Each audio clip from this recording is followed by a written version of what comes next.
Ito na mga ka-ride, maglana na tayo ng putot.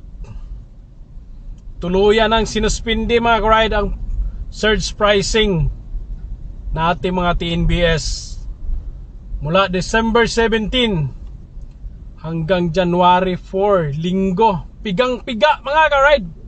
Talagang sagad na sagad. Wala nang masala. Grabe yung ginawa nila sa atin mga ka-ride. In 9 years kong naging isang Grab driver mga ka-ride, ngayon ko lang to naranasan. Matagal na yung surge pricing na yan, pero ngayon lang binawi. Zero na mga ka-ride.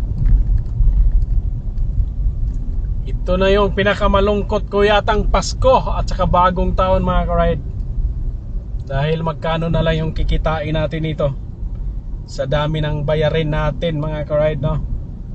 Baka kulang pa sa pambayad ng mga bills. Kaya pagdating ng Pasko at saka New Year, Paskong tuyo tayo nito mga ka-ride. Wala na tayong aasahan.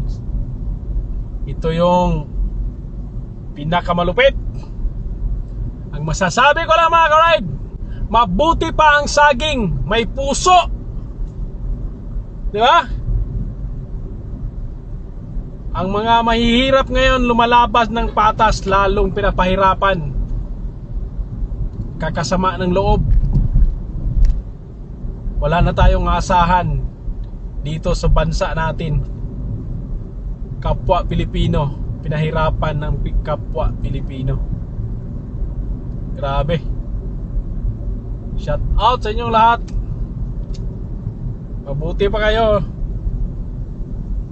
Masarap ang kinakain nyo. Masarap ang tulugan nyo. Masarap ang pahinga nyo. Ang mga driver, di na umuwi ng bahay, natutulog na lang sa sakyan para makatipid, para may maiuwi sa pamilya. Tapos ngayon, ganyan pa ang ginawa nyo.